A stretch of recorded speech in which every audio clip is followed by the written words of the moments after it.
This is Ray Oberly, Sound Supervisor. I'm just sorry for the delay, but we had problems with the interconnecting wire that goes between the computer and this projector.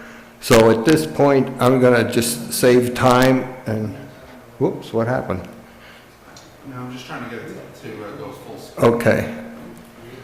And we'll have a little operational problem here to get it going. No, we're good now. We're good. Okay, and I'll let him introduce himself and how he's related to this particular problem. If anybody has questions, they can come on up here and talk into this microphone here, and that'll be recorded and put out over the community.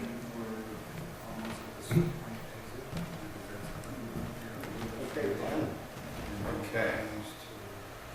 Thank you so much, Supervisor Oberly. My name, I'm getting a lot of echo. Let me see. Can I turn my volume down or? Yes, there's a little volume circuit. The top. No, top's the other. Oh.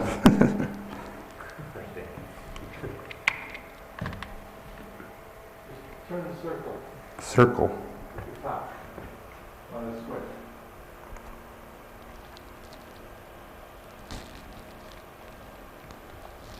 All I see is that it?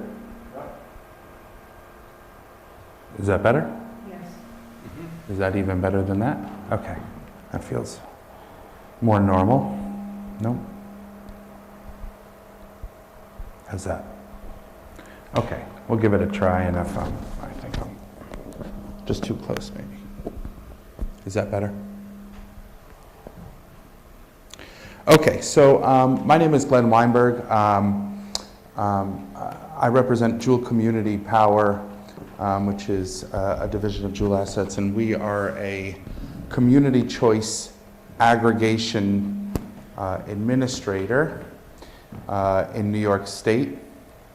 I'll tell you a little bit about us and what we do, but just generally the overview before we get into the meat of the presentation itself is really I'm here today to talk to you about some community energy policies that have been enacted at the state level that are directed exclusively at municipalities, cities, towns, and villages in New York State.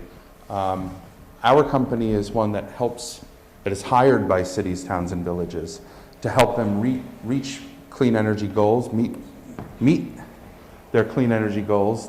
That might happen again. You know what? I'm going to plug myself in so that it doesn't happen. Forgive yet again.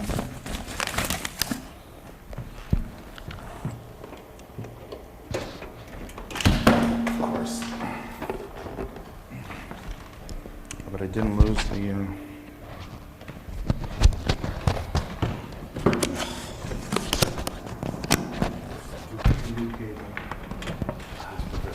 Yeah, let's try your cable.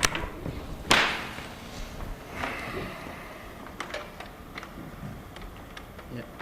Thanks. Yeah. There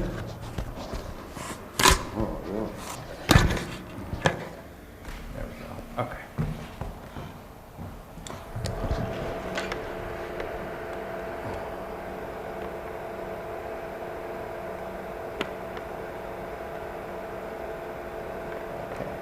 All right.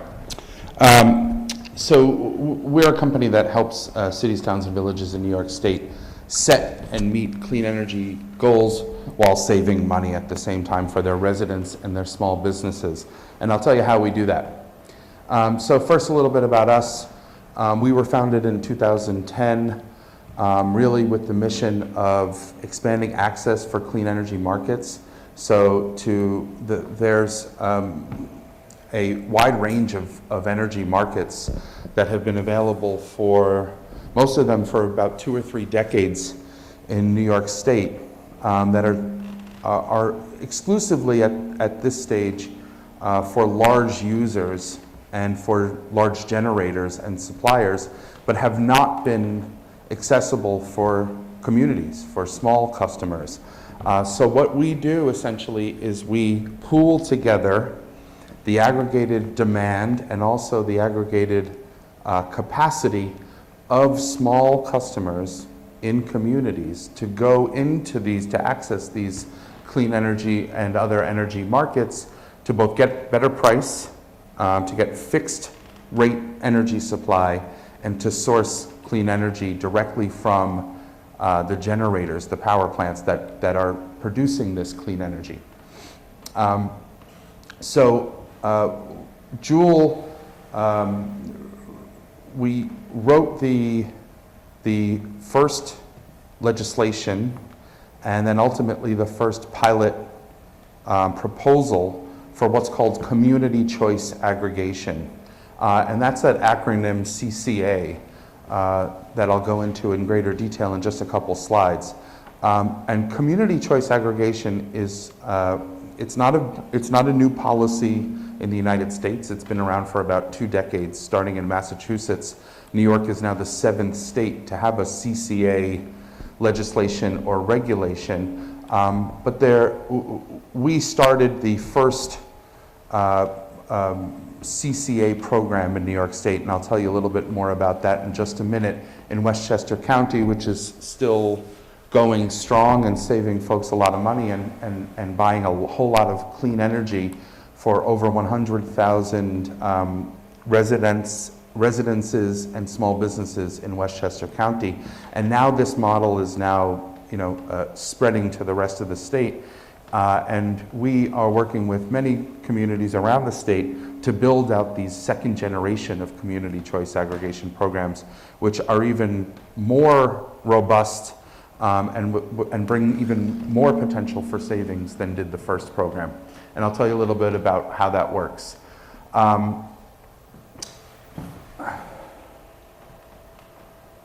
So we think about this in a few different components.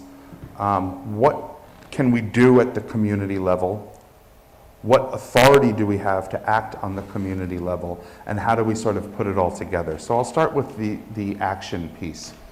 When we are hired by a community, we come in with what we call our community clean energy roadmap. And this is just a sort of summary, template kind of summary.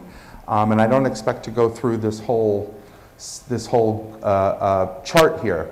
But you see on the left-hand side, you say this is a growing movement throughout the United States and actually the world for not just states. We've heard a lot about states setting aggressive clean energy targets.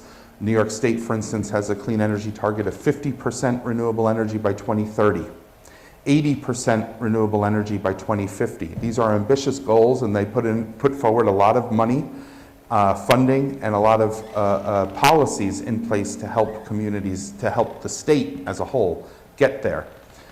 We've heard a lot less, though, in the popular press. You may have been reading a lot about climate change reports that have come out just in the last couple months that prescribe a whole lot of renewable energy on the grid as a way of ameliorating the emissions from fossil fuel generated electricity. And we think about this at the global level, we think about this at the national level, and we think about this often at the state level. We don't often think about it at the municipal level. But what New York State is doing is empowering the communities, once again, the cities, towns, and villages, to be the main drivers for clean energy. Because New York State is making a concerted effort to move away from the 20th century grid design, which was big centralized power plants, often nuclear, gas, and coal, not so much coal in New York, but elsewhere in the United States, a lot of big coal-powered plants, and then high-voltage transmission lines that bring that fossil fuel-generated power all over.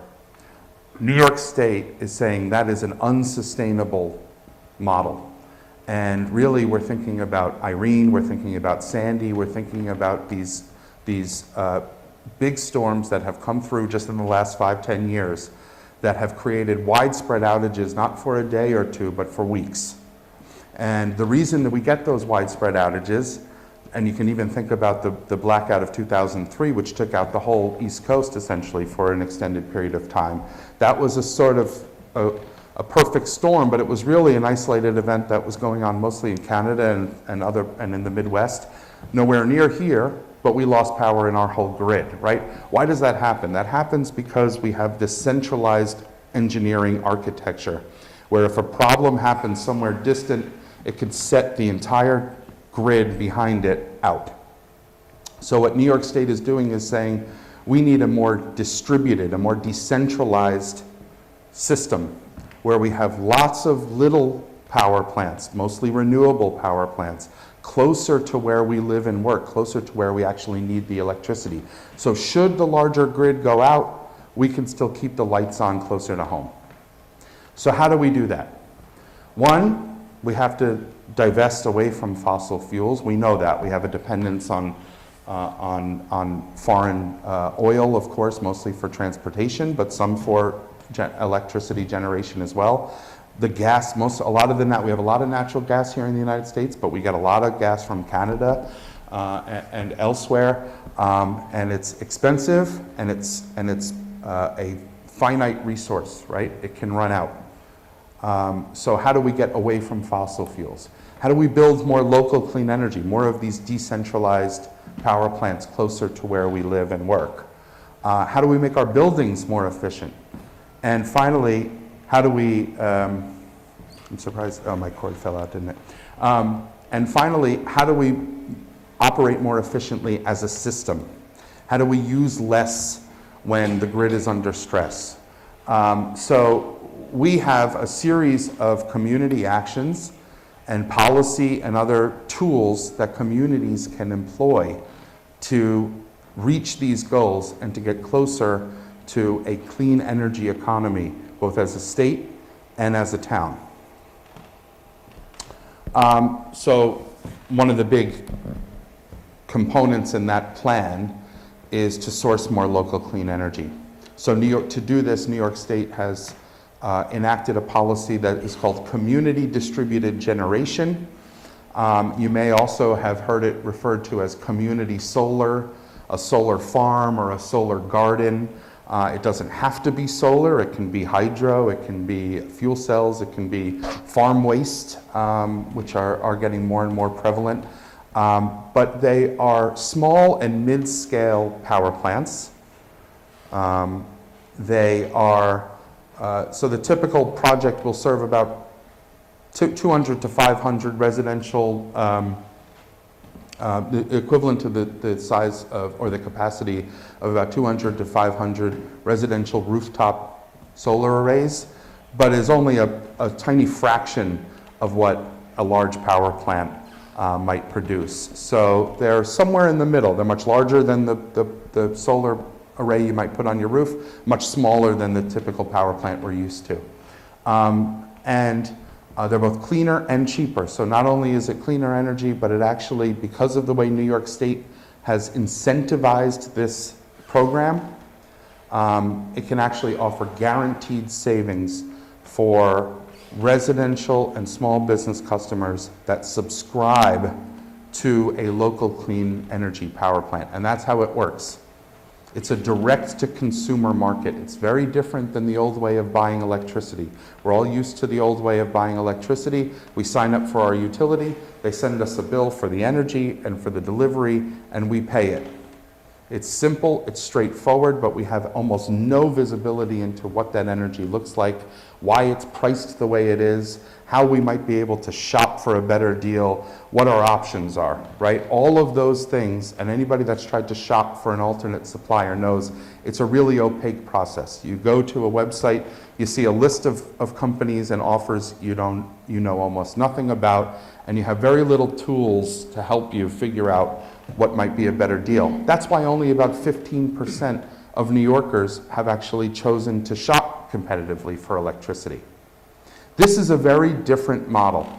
This says, okay, we're going to build these mid-scale community distributed generation power plants, sometimes on unused agricultural land, on brownfields like landfills, sometimes on parking lots, on large commercial rooftops, right? Just the sort of typical site that we might find in any town or village or city in New York State.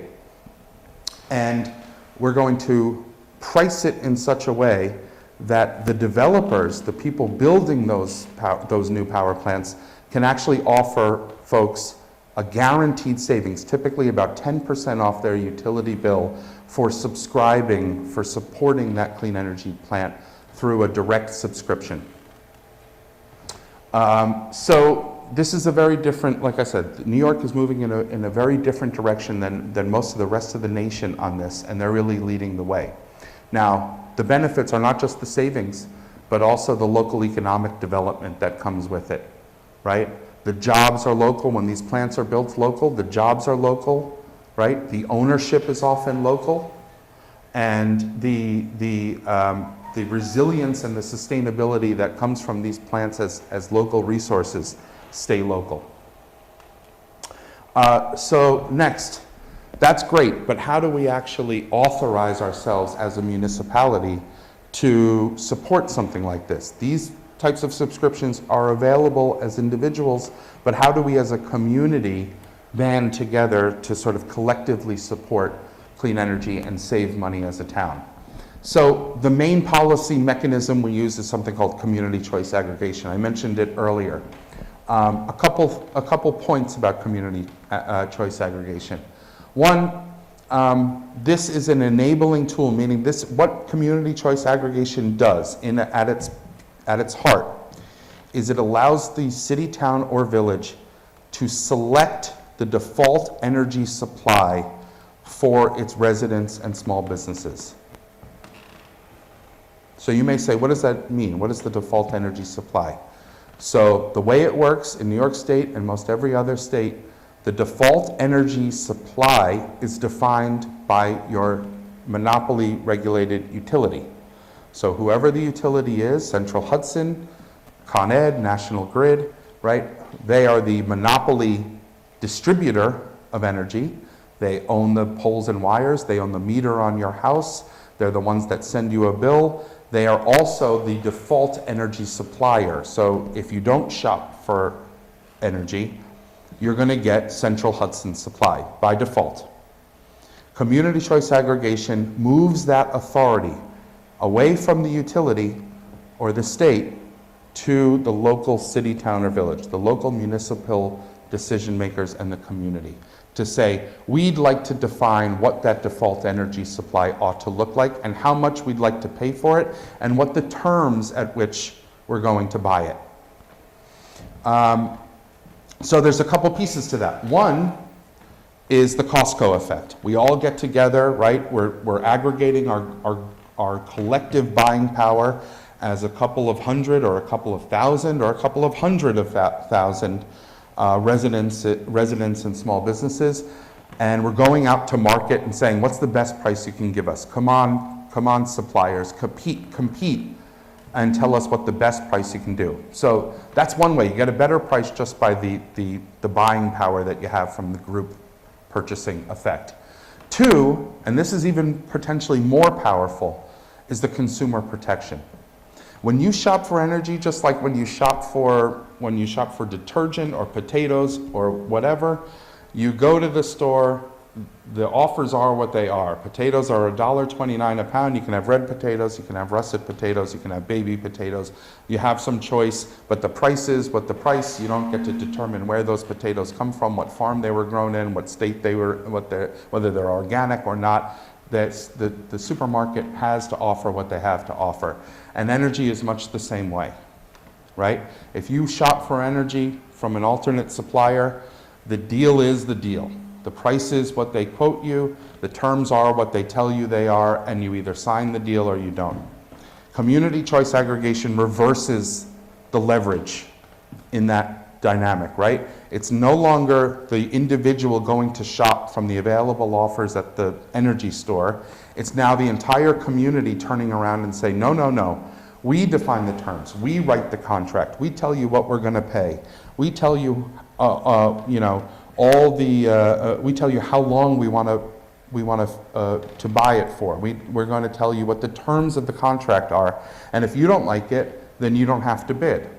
Now you may say, well, if you set the terms, then what's to say anybody's going to actually bid on that energy?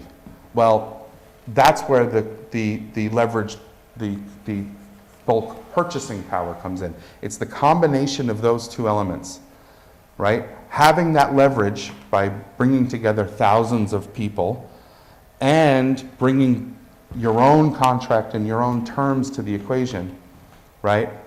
The suppliers want that business, and they're willing to accept the terms that you give them because it's a really big deal for them financially, right, to win that business. So when you couple those, you get a really powerful tool. And I'll tell you about, again, how it's working in Westchester. It does become the default supply, meaning that folks are automatically enrolled. You have to actively opt out to go back to the utility or to pick somebody else, right? So it becomes the default. So where the default was Central Hudson, now the default is the community choice aggregation defined supply. And if you want something different, you have to say you want something different. That is an important piece of this. And what does it usually mean? It usually means about 5 to 10% savings on energy supply. It's not an earth-shattering savings. You know, there's pretty, thin margins in the energy supply business, but that consumer protection is really the perhaps even more powerful than the savings themselves. And of course, the utility retains that monopoly on the transmission and the distribution. So like I said, New York is now the 7th. Those green states are the ones that have a community choice aggregation program. The blue states are the ones that are in active pursuit. I just talked to the folks in Virginia a little while ago. They're moving forward. Colorado has been through a long process of exploring different options. They're moving towards CCA. California, Illinois, Ohio, New Jersey, Massachusetts, Rhode Island already have programs. So I'll tell you again, I've been teasing this a little bit. The Westchester Power Program launched over 2.5 years ago, May of 2016. They started with 20, I was the program director of that program when we launched 2.5 years ago, and I'm very proud of how that program has developed.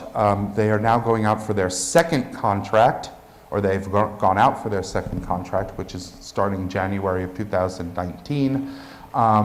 They have grown by 25% from the first contract to the second contract. They are now at nearly 100% of the program is on the 100% renewable product.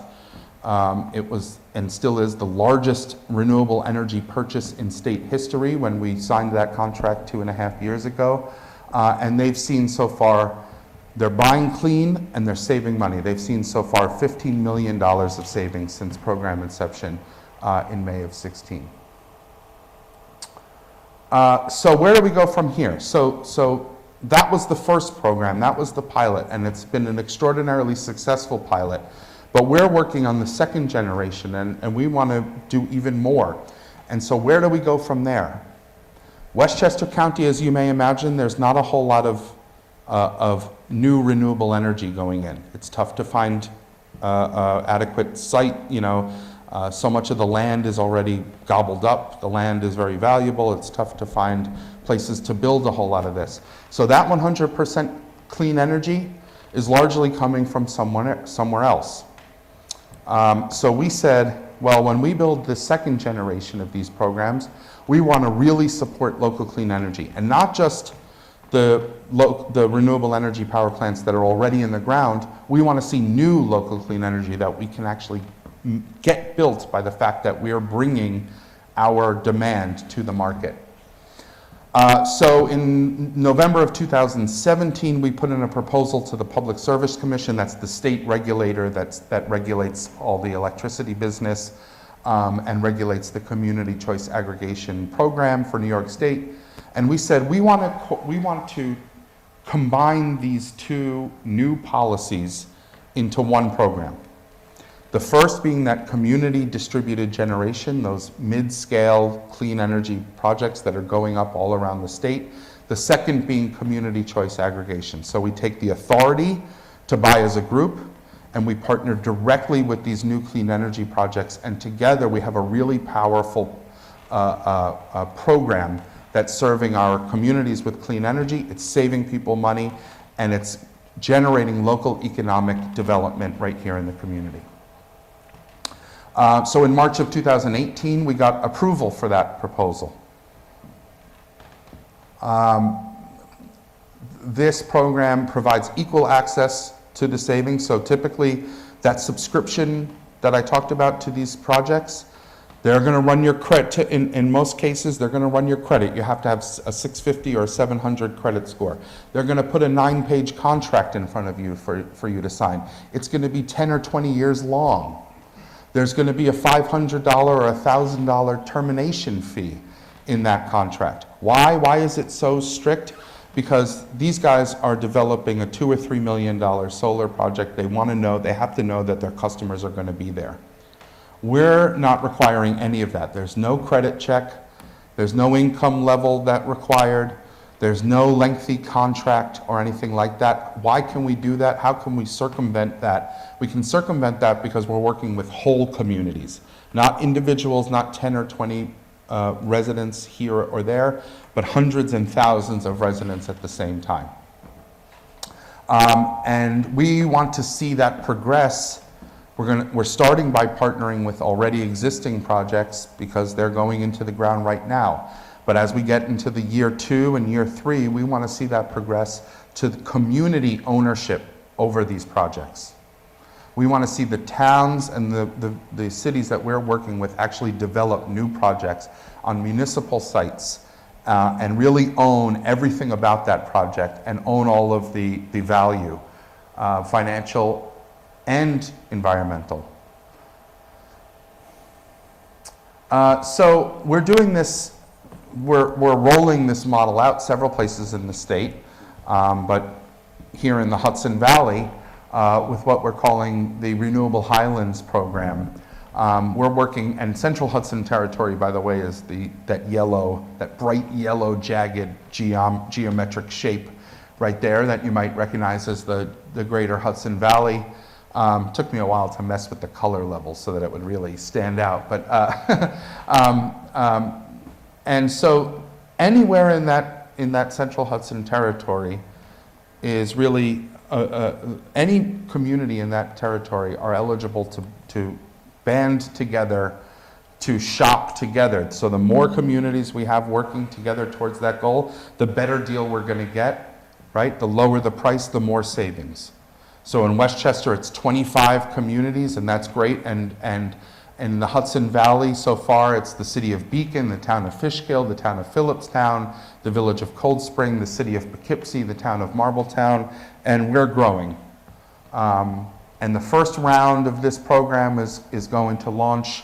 We're going to put out to bid later, next month, although it's only a couple days, December. But we are going to launch in the first quarter of 2019, and we expect a similar second round, to come in mid-2019.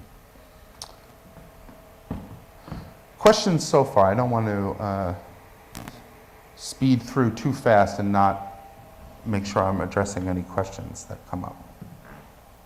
Yeah.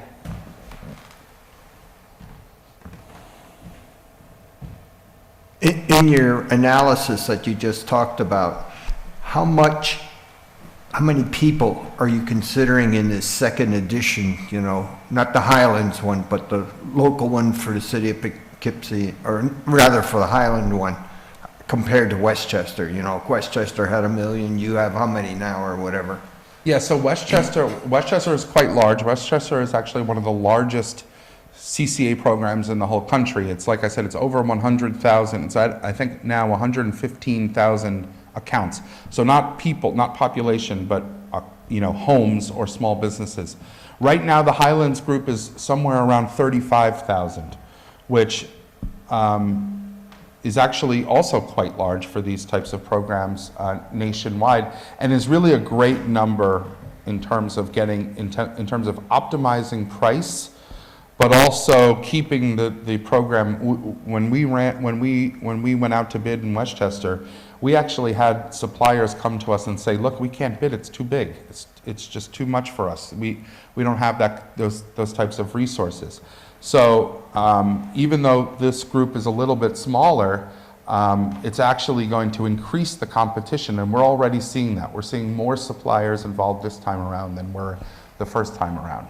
And it can grow from there, but where it is right now is quite large. And as you can see, we have some of the large population centers in the Hudson Valley, Poughkeepsie and Beacon and Fishkill, et cetera. It's a lot of people. So we expect to do quite well on price, and we have quite a bit of negotiating power out in the market. The other question I have is, you're pushing solar, which I have no objection to and all, but solar disappears when the sun disappears. That's right. Now, how do you fill the gap Yeah. and say it's renewable or green or whatever words you want when it gets dark? Yeah. So there's a couple things. The first answer to your question, the most ready and real answer to your question is hydropower, right? That's nothing new for New York State, but there's a lot of it, and the hydro producers, the hydro plants in New York State are struggling desperately to get by right now. They're getting half, a third, a quarter for their energy price that the utility or that the wholesale market is paying them than they were getting 20 or 30 years ago. And so the price that they're getting for their energy is going down, and the cost of operating the plants are going up. So what's happening? One, they're trying to sell their power out of state where it's actually, there are different compensation that allows them to sell their power for a higher price. And two, they're shutting down. So hydro plants are a natural partner for community choice aggregation programs that are looking for clean energy. One, because there's just not enough solar in the ground right now to serve. I mean, we're talking about 100,000 customers here, 35,000 customers here. That's a lot of solar. There just isn't that type of capacity in the ground right now for solar. But there is that capacity for hydro. And the hydro producers love the thought of partnering directly with communities. One, because they get some continuity and some consistency. They're tired of getting ripped off by the utilities. And they are able to sell a product that people want because it's renewable. It's a 100% renewable product. So it's a win-win. And hydro hydro has its own. It runs better in the fall and spring. It runs better in it follows the tides, right? So it's got its own intermittency, right? And that's why New York State is also pursuing battery storage. So we typically think about battery storage as a great partner for solar, because during the day, in the middle of the summer when the sun is hot in the middle of the day, the solar arrays produce more than we need. This is what they call the duck curve in California. You actually see the demand curve go like that, because the solar is producing so much in the middle of the day. So what do? When the solar is producing a whole lot of extra power, surplus power, you store it in a battery. And then you discharge that battery at night when there's no solar power whatsoever. So right now, the answer today is really hydro, a combination of hydro and solar. As we move forward and battery technology gets cheaper, we're going to be employing a whole lot of what is called community storage, where communities might actually own their own batteries, which are paired with community solar arrays, and are actually able to balance that demand over the course of the day. So temper that production in the middle of the day, store it in a battery, and then at night when we need it, we'll discharge the battery.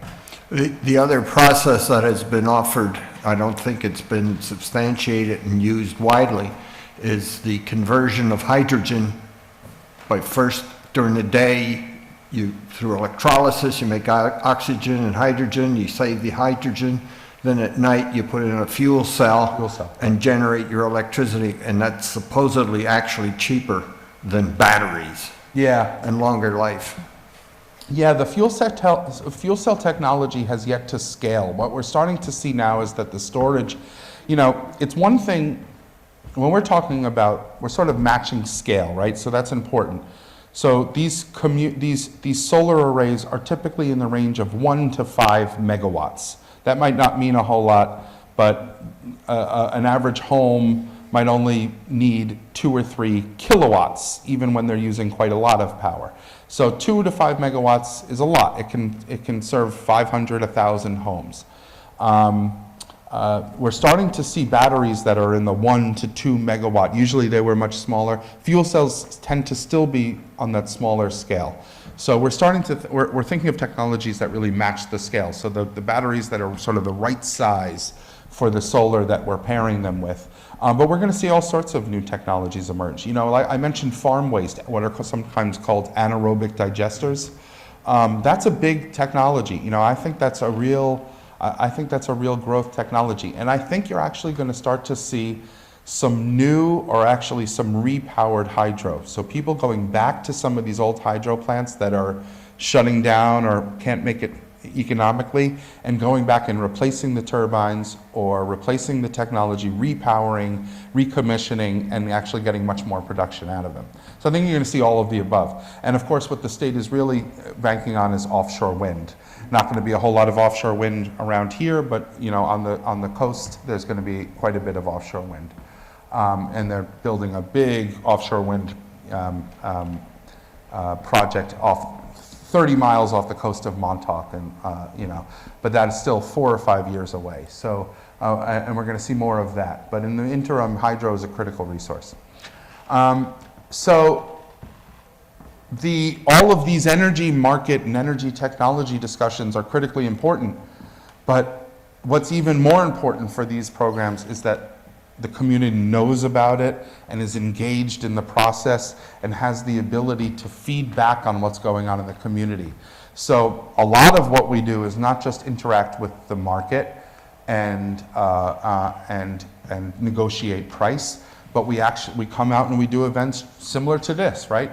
So these are just kind of in the kind of November, December time frame, all the events around the communities that we're already working, Fishkill, Beacon, Poughkeepsie, Marbletown. Like I said, my partner, Jeff Demansky, you'll see that November 29th, he's in Marbletown right now doing an outreach event. So we're all over all the time. We're in constant contact with our communities, the leadership, the important stakeholder groups, community groups around town, to make sure that everybody is aware of what's going on and to get their input on what we're doing.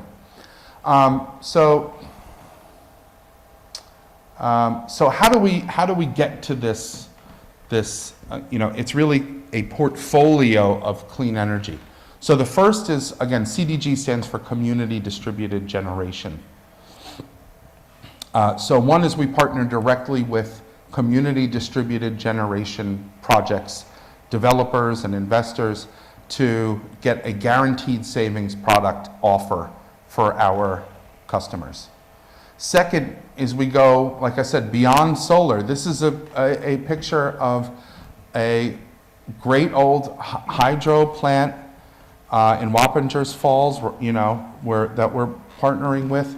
A couple of engineers that run it. They had a tremendous foresight to actually convert their power plant, which they were selling power to Central Hudson, and had very little power to negotiate price, and they converted their hydro plant to a community distributed generation project, which means now they can sell direct to consumer through a program like ours. And they're thrilled to do that because they're not a marketing company. They don't want to go around and find all these customers to subscribe. They like the idea of partnering directly with us, directly with the communities, and getting a better price for their energy and selling it to the residential and small business customers right here in the Hudson Valley. And finally, we go to the larger, so this is a picture of a dam a little further upstate near Albany that we're partnering with which produces much more power, because we need a lot of power. We can't just rely on these small resources. We have to go directly to the source of some of these larger. So this is, I believe, a 16 or 17 megawatt hydropower. It produces a lot of power. It's going to produce roughly a quarter of what we need for the Hudson Valley Group. And again, this is an old hydro plant that's been around in New York State for a while, but is getting priced out of the market, just can't keep their head above water. So we're able to support this resource, give them a price that they can live with while still saving money for our residents. It's a win-win. And we have, I'm not going to spend a whole lot of time on this because I know I've taken enough of your time already fiddling around with my HDMI wire. But there's, beyond just simple energy procurement, there's a whole host of other ways that we can help communities get into these markets. One is what's sometimes referred to as demand response or dynamic demand management. And this is a program that actually allows us to do the same thing that we're doing for communities to go out and buy energy, that is aggregating the demand. But this is essentially the reverse of this. This is taking anybody that has a smart thermostat or any other controllable device that controls their HVAC system, heating or cooling, and actually creates an aggregated resource that actually sells service into the grid. And the way that this works, and I'll keep this short, but the way that this works is when the grid is under stress, that is when the demand is high and energy is expensive and the system itself is at capacity, meaning there's only so many electrons that can flow through the transmission wires, and the utilities have problems serving everybody. That's when you get the brownouts and those short outages, not the true blackouts, but those short outages that happen often during the hot days of the summer. And the utility or the grid will actually pay people to use less at that time. Now, these markets have been around for a long time, but they're typically reserved for only very large users. For instance, a hospital or something like that that has a backup generator, or that can really go from here to here, right? They've participated in these programs where they got paid to use less when the grid is under stress. Now what we're able to do through this kind of program is we're able to take all these little, right? So the grid used to look for these big cuts, these big curtailments in energy. Now what we're able to do is take 1,000 smart thermostat. Each thermostat is only going to adjust, let's say in the summertime, it's going to go from 70 degrees to 74 degrees, right? So it's going to get a little hotter in your home for about 4 hours, right? And that may not feel like a whole lot of energy that you're saving, right? Just one thermostat going 70 to 74. But when you multiply that by 500 or 1,000, that's quite a big difference on the grid in that moment, at that critical peak time, at 4 o'clock in the afternoon on a 95-degree day in July. If just 1,000 thermostats go from 70 to 74, that's quite a relief. And it's not just an altruistic move. You get paid to do that. So you'll actually get a check in the mail for participating in that program. So what does this look like, right, for the customer? We can expect, these are somewhat conservative numbers, and I think I presented these in September, so they should look fairly familiar. But on an annual basis, a customer participating in the CCA program that is buying cheaper energy, fixed rate energy, clean energy, should expect to save about 40 to 50 bucks. In Westchester, it's actually considerably higher than that because the rates are a little bit higher in Con Ed territory than they are in Central Hudson. In Central Hudson territory, we think it'll be about 40 to 50 bucks a year. Subscribing to one of those community distributed generation projects, however, is about twice that valuable. Remember, first of all, it's guaranteed savings, and it's about 10% off your utility bill. So it might be about 80, 90, 100 bucks a year, depending on how much you use. And finally, that smart thermostat program that I described, that's another 40 bucks a year. So the CCA program itself, modest savings, 40, 50 bucks. But when you start to combine these programs and start to really get to that portfolio of clean energy that we've been talking about, now you're more in the range of about 175 bucks, 150 to 200 bucks a year, which is it's no small savings. at all. And again, we work for the municipalities. We are hired by the municipalities to serve the municipalities' best interest. We don't own any solar power. We don't have any kind of vested interest in any generation technology or any technology whatsoever.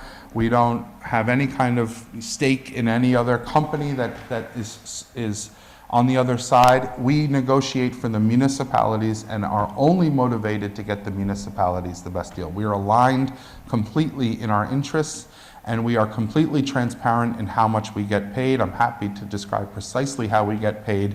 And we get paid out of the savings that we create, out of the value that we create. And this, we know, of course, this is a sort of unique business, for folks like us. We know municipalities don't have extra capital to be paying a consultant or a market representative like us, out of pocket, right? That's why we get compensated by the value we create. And we realize that a lot of the work that we do is speculative, right? We hope that we'll be able to find you a contract and work with you for a very long time. But if we don't, the town is under no commitment whatsoever to pay us anything. They're under no obligation to work with us beyond that speculative work. We only get paid if we deliver what you ask us to deliver. So you set the criteria of what you want to see, what sort of energy you want to buy, and what price you want to pay. And if we can deliver that sort of contract to you, then we have that's where we make our money. Until that happens, there's no commitment whatsoever on the part of the town. I'll leave it there. Of course, if there are other questions, I'm more than happy to answer any that there may be. And I thank you for your time, and I thank you for your patience for waiting out my technical difficulty. Got some more questions. Great. In a simple word, most people might appreciate this differently. You all go out and get car insurance, house insurance and all. You go to a broker. They are a broker because the insurance guy goes out to Allstate and Geico and you name it, and they come back and then they say, here's the variety, here's the prices, what do you want? And you pick what you want, and that's essentially the town is doing that picking, but it's that kind of an operation because the broker for an insurance company doesn't own any insurance in general. I know some of them are just one source, but so, I mean, that's the kind of role that the Jewel is playing in a simple way. That's right. We reject we reject the term broker not because it doesn't necessarily describe, like you're saying, it does describe the sort of role that we're playing in that there's a market on one side and there's a demand on the other, and our job is to connect them, but we represent the demand side, right? Right. But the reason that we reject that word is, again, not because it's not because it's inaccurate per se, but because there's a long history of energy brokers that are a very distinct type of business, not just in New York State, but around the country. That energy brokerage has been going on for a long time, and big commercial, and other big users hire brokers to go out and shop for energy for them. We really consider ourselves a clean energy company. We weren't doing energy brokerage before we had this tool available to us to source local clean energy. So we are a clean energy and energy efficiency company that basically finds ourselves in a kind of brokerage type business because that's the way that we can serve our clients. The other question is, I know you do community outreach. Now, I've publicized this several ways and things like that, and got some people here. Of course, I hope there's an audience out there someplace, and I'll mention that it'll be on YouTube in a few days, and people can sit and see it anytime they want, and we'll also put up the charts that you did, the PowerPoint, Great. so that they can see all the pieces. But how do you, there's still a group of people in the community that don't have computers, don't have internet, don't have cable television. They maybe have the dog ears outside and all of that. How do we get that group of people into the process so that, It is old-fashioned, you know, you can take advantage of I all know. the social media and all that, and all that's great. But these programs thrive on old-fashioned grassroots outreach. We do events at the public library, at the senior center, at the rec center. We hold public Q&A sessions all the time, you know, you have that list. There's not going to be 1,000 people there, but you reach the groups that you can reach. You connect with the local newspapers and the press. You connect with the local civic groups, the homeowners associations, the consumer groups, the advocacy groups, the committees that work, you know, and the boards that are, you know, for the town. You try all of the above. You table at the local farmers market and at the Apple Fest and all of those sorts of things. That's how you get the word out. There's still going to be people that at the end of that haven't heard about it. oh yeah, I know. And because of that, everybody, if the town does go forward, everybody in town gets a letter in the mail that says, this is what your town, through a process, has chosen to do. Here's what it means to you. Here's what your options are. If you don't want to participate, no harm, no foul. You can freely opt out at any time. There's 3 very easy ways to opt out. You can opt out through prepaid postcard. You can opt out through phone. You can opt out on the web.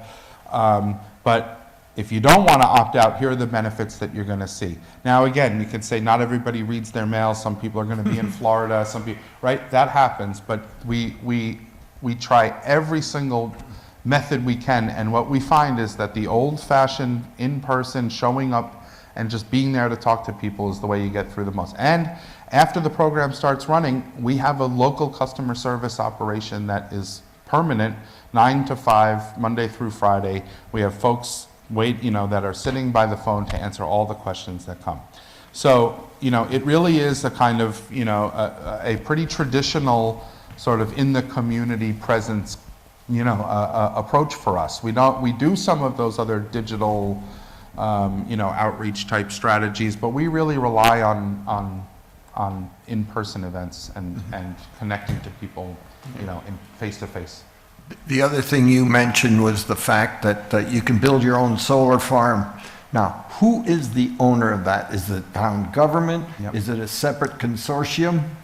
Who is the owner of it? It runs the gamut. So there are plenty of, most often, the landowner is not the one that owns the solar farm. So what you'll see a lot, and what has happened really, is quite a shame, is a lot of these solar developers ran around 5-10 years ago, not quite 10, 5 years ago or so, and they sort of did this kind of bait and switch deal with a lot of the farmers. The farmers thought they were getting a good deal. They said, oh, I'm not really using that land anyway. And it turned out there was all sorts of terms in that contract that were not good for the landowner. That's being fixed now, and that's an important progress for the market. But for the most part, the landowner doesn't have to be a farmer, but it sometimes is. Sometimes it's a municipality, sometimes it's just a commercial landowner, sometimes it's, the landowner doesn't often own the project. Who usually owns the project is a solar development company. And there's lots of good ones, and there's just like any market, there's lots of guys out there. I don't call them snake oil salesmen, but they're opportunists, right? They see an opportunity. Everybody wants clean energy. I'm going to become a solar developer, right? Real estate didn't work out for me. I'm going to go build solar farms. So you have to know who to deal with, and we know all these guys, and we know the good ones from the not so great ones. But like I said earlier, what we really want to see is this moving to the point where the community has ownership. Now, does that mean that the municipality itself will own it and put out a bond for it or something? Maybe. But I think what you're more likely to see is some real kind of community funding like we called crowdfunding, like the way that a lot of things get financed now, are the people that want to support the project can put up a small amount of Buy money, shares. buy some shares, maybe a couple $100, $500, not a tremendous, you don't have to be a millionaire to buy a share in these. And that's how I think we're going to see this market move in the next 3 years.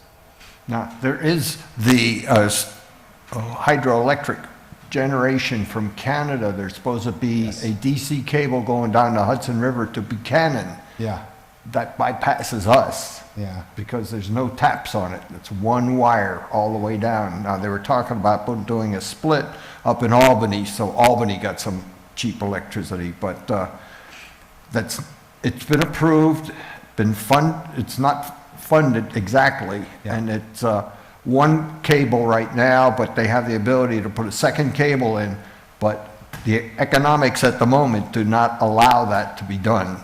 Yeah, The construction part is the cost. yeah. And of course, Buchanan is significant in that's where Indian Point sits right now. The big nuclear plant that they are planned to close in a couple years.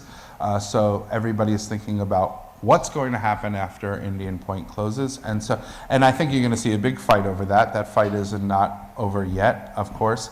And New York State, and when I say New York State, I mean New York State has a big vested interest in that because we have a lot of hydropower right here in New York State that is earmarked for Niagara and St. Lawrence, that's earmarked for certain purposes. And we may see them expand the ways that they can sell that hydropower. I don't want to, there's a lot of technical, stuff behind that. But there is in fact a surplus of energy, of generation in New York State today. So the idea that, when we take something like Indian Point off the grid, we're going to suddenly have to find 2,500 megawatts of new generation is a little bit of a fallacy. We actually have a surplus today of even more than that 2,500 megawatts. So there's a question about whether we need something like that, some sort of import of electricity that way. Certainly the grid, certainly we expect growth, but actually not tremendously rapid growth over the next 15, 20 years. So there's going to, there'll be a long process to get to something like that. Yeah. How do you guarantee or get a commitment on green energy from whoever the suppliers are? Because, Yeah. they could say, oh yeah, we'll give you, half of our use, and somebody else, they'll give the other half, and then third guy comes in, we'll give you half.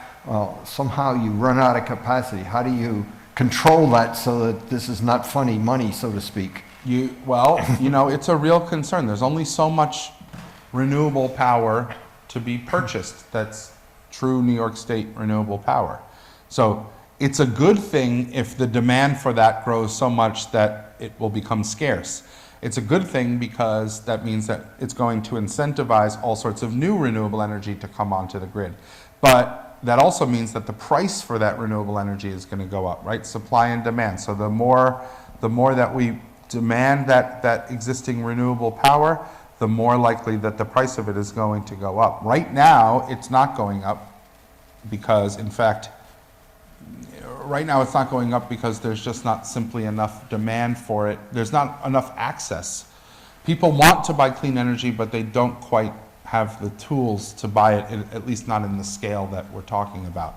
However, when a Westchester Power buys New York State renewable power on behalf of 100,000 customers, and a Renewable Highlands program buys renewable power on behalf of 35,000 customers, now we're starting to see those numbers climb up, and the availability of that renewable power will get scarcer and scarcer over time. You're aware that Dutchess County by the airport has put in, I think, a 2 megawatt solar farm. Yeah. But that's to satisfy their buildings. Sure. Yeah. And then the Millbrook School District bought 10 acres and put a farm in, and that's to supply the electric for them. So some of these things are going on around us, Yes. and most people don't see it or hear it. No, and because, and that's in part, there's over 600 of these types of projects that are in what they call the interconnection queue. So these are projects that have filed, they have site control, meaning they have a place to put it. They're going through the permitting process. They are filing with the utility, hey, I want to, because when you want to build a power plant, the utility actually has to come out and plug you into the grid, and there's costs associated with that, and you're the one that usually has to shoulder that cost. So you say to the utility, hey, I want to build a solar farm on out here on this parcel, and they say, oh yeah, it's going to cost us $35,000 to build the technology just to plug you in, and you say, okay, and you pay, so there's a whole process. So there's 600 and some odd of these projects that are in the interconnection queue, that are in line to get plugged in. But there's a very small number that have actually been built, put in the ground, and plugged in. So people will see it more and more as these projects become a reality. But right now, there's only a small handful, even around the whole state, that have actually gotten all the way to the finish line. Now, if we're here 2-3 years from now, it's going to be a very different landscape. Right now, there's two restrictions on solar farms. Yeah. One is the interconnection cost, which currently runs from $100,000 to $250,000 just to get from, and I don't care if it's a mile or a half a mile or 2 feet. Yeah. That's a fixed cost. The other one is you must have a Central Hudson three-phase wire of sufficient capacity in that area. Otherwise, you got to pay for wires. So, I mean, people say, I'm going to put a farm on my place. It doesn't always make sense when they get to the dollars and cents part. No, and of course, what happens is what you'd imagine, that and when supervisor says three-phase, that's those poles that have the three wires. You can see them, and that's a higher capacity, and that's what you need to be able to send that type of power out into the grid. Otherwise, you wouldn't have enough capacity to be able to do that. So, and of course, what you find is that where you have the most open land is the least likely to be close to a three-phase, because there's not a whole lot of demand out there. When you get into a city, everything's three-phase, but there's not a whole lot of places to put solar. So, it is that kind of, process where we're finding and it's taken quite a while, but we're finding the kind of formula that works to actually get these things built in a way that's not going to cost an extra $250,000 just to plug it in. Yeah. I think the other aspect that you mentioned previously in other situations is that, say a person today says, I'm going to be in the program, okay? And they're happy and all that. And then all of a sudden, for some reason, they decide, I want to put solar on my roof, okay? So I put in, 12 panels, 20, whatever fits. It doesn't totally provide the service, but they can still stay in the program. Yes, so the way that it works is that, if you think about it, when you put solar on your roof, you have a deal with the utility to sell them power. That's essentially the way it works. And the way that they buy power from you is what's called net metering, which is the image to think about as your electric meter spinning backwards. Instead of spinning forwards and counting all the power you're using when you're turning the TV on and turning your lights on and doing all that, it's actually spinning backwards, because the solar power is creating this kind of negative effect on your energy demand. And the way that they reconcile that is they actually just sort of scratch off your bill. So if you used 500 kilowatt hours of power this month and you produced 450 on your roof, they'll bill you only for that 50, right? They'll just, that's this notion of net metering. They'll just do a basic subtraction problem and they'll bill you just for what's left over. So that deal that you have with the utility, if you put solar on your roof, that deal that you have with the utility is your business and it stays intact no matter what. And if you're in the program, you'll get that other 50, right, will come from the clean energy source that we have procured for you. So you'll be getting a little bit less than somebody who doesn't have solar on their roof, but it doesn't mean you can't participate, and it doesn't mean you can't have solar on your roof. Yeah. Does anybody else have any questions? I don't. Okay, well, Two quick, could you come up? I can be loud. Okay. All right, one is, who owns the meter on your house now? The utility or your group? And the other question is, what happens if you have a catastrophic failure, such as the power plant that's hydroelectric up in Albany? Yeah. What happens? So, great question. So the answer to the first question, and I'll repeat it just in case the mic didn't pick it up, but the first question is, does the meter ownership change hands from the utility to us? No. The utility owns the meters, they own all the wires, they own the substations. All the they hardware. They own everything, that's all the poles and wires. That doesn't change, that's a monopoly, nobody can touch that. And the second question is, what happens if we partner with this hydro dam and it fails, and we're not getting the power from that? So, two things. One is there's always a fail-safe. There's a supplier in the equation, even when we have these direct partnerships, that is constantly watching that and buying. They usually have to buy, like I said, we're partnering with a hydro plant that's going to give us about a quarter of our energy. We're also partnering with others. So let's say we need to go out and buy half of our energy. That still leaves 50% that we have to buy through the the wholesale market. So we have a supplier in place that's buying that. So if that power plant goes down, instead of buying 50% of our energy needs, they'll be buying 75% of our energy needs. So they'll always be there. They're under contract. They have to serve. They serve at a fixed price. No matter what happens, even if that power plant goes down, they're contracted to do so. The second thing is, let's say that supplier goes out of business or something like that in the middle of the contract. The utility is, by law, the utility is what's called the supplier of last resort. And that comes in this equation. I mean, it's very rare that it would happen with a CCA, but it could come into the equation where if all of our power sources fail and our suppliers fail, the utility must take all of those customers back and supply them, at will. It happens more commonly, like let's say we had a generator here, right? And we're running it all the time. Okay, and so essentially the utility is not really used to supplying us, right? And we're not really paying the utility for much of anything.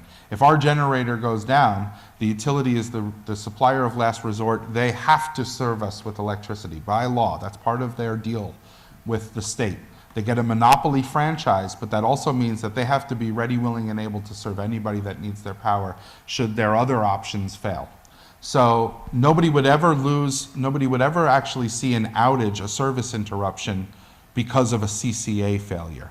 You would never see it. There may be a whole lot happening, but your lights would stay on, the utility would pick right up, and they would go on serving you should that failure continue.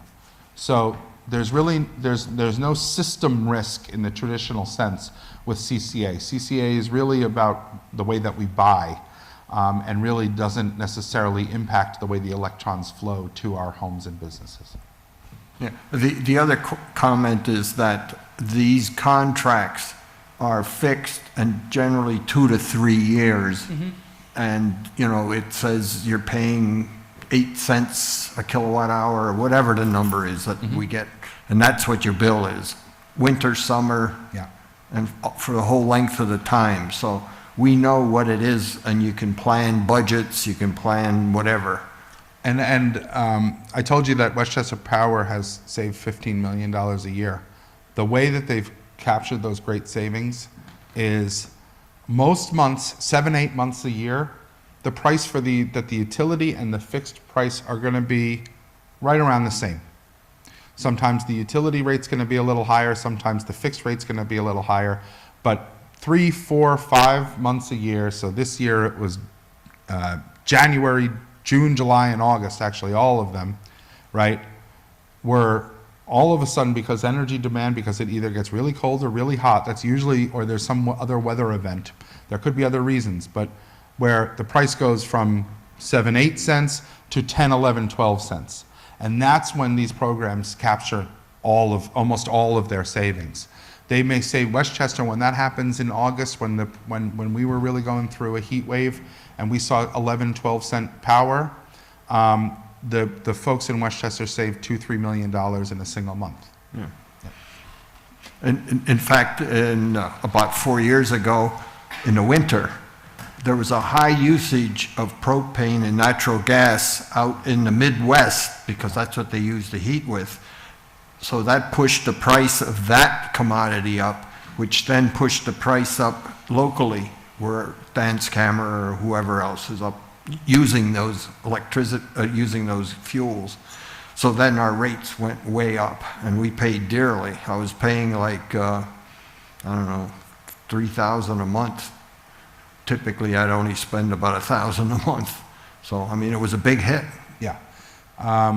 So the polar vortex, February of 2004, January, but February 2014 was one of the most expensive months, Right. In history. And it got up 15, 16 cents in some parts of the state, 3 times of what people are paying. And you can imagine somebody on a fixed income in the middle of the winter, they're used to getting a $70 or $80 utility bill, and they're getting a $300 utility bill. It's, so a fixed rate in itself has a great value, just for the certainty, as you're saying, and in case, things happen that affect the price of fossil fuels that are completely out of our control halfway around the world.